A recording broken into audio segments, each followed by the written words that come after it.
మీ పిల్లలు 16 నెలల నుంచి 30 నెలలు ఉన్న వాళ్ళలో ఈ క్వశ్చనేర్ చూసుకుంటే వాటిల్లో ఎంత రిస్క్ ఉంది, ఆటిజం రావడానికి ఎంత రిస్క్ ఉన్నదన్నది తెలుస్తూ ఉంటుంది.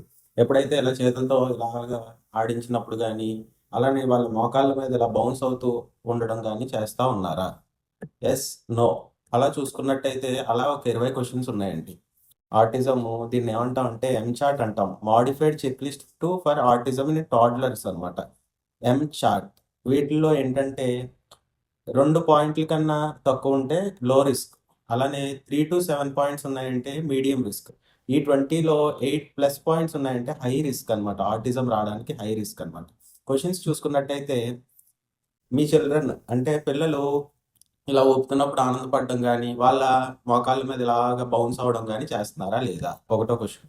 అలానే చూసుకున్నట్టయితే వేరే పిల్లలతో ఆడుకుంటున్నారా లేదా? ఇంకా ఏదైనా ఎక్కడానికి, స్టేర్స్ ఎక్కడానికి ప్రయత్నిస్తున్నారా లేదా?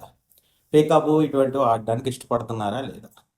ఇంకా చూసుకున్నట్టయితే ఒక ఫోను రాకపోయినా సరే ఫోన్ తీసుకొని వచ్చినట్టు కానీ నటించడం కానీ, ఏదైనా తినిపించడం కానీ ఇటువంటివి చేస్తున్నారా లేదా? వేరే ఒక ఏదైనా నీడ్ ఉన్నప్పుడు ఒకవైపు చేయి పాయింట్‌ఔట్ చేయిచ్చి నీకు అడుగుతున్నారా లేదా? అలానే తనకి ఇంట్రెస్ట్ ఉన్న వైపు చేయి చూపించి పద వెళ్దాం అన్నట్లా చూపెడుతున్నారా లేదా? అలానే చిన్న చిన్న టాయ్స్‌తో, కార్స్‌తో వాటితో ఆడుతున్నారా? కేవలం విసిరేయడమే కాకుండా ఆడుతున్నారా లేదా? ఆ!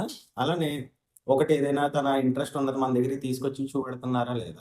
పేరు పెట్టి పిలిస్తే పలుకుతున్నారా లేదా? నవ్వినప్పుడు తిరిగి నవ్వుతున్నారా లేదా?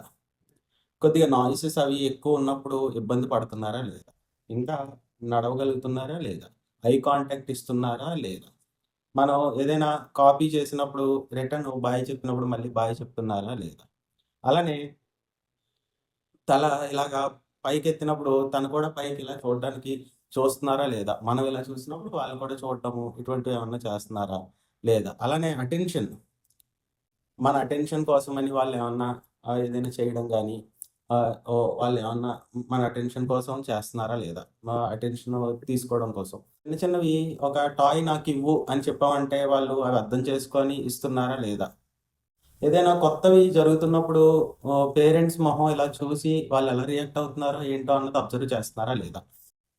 ఈ పాయింట్స్, ఈ 20 పాయింట్స్‌లో 0-2 అయితే లో రిస్క్. 3-7 అయితే మీడియం రిస్క్. 7, 8 దాటి ప్లస్ ఉన్నాయి అంటే హై రిస్క్. ఇవేమీ చేయడం లేదు అంటే ఆటిజము దగ్గరికి ఏమన్నా వెళ్తున్నారేమో మనం బేబీని గ్రహించుకోవాలి. Thank you.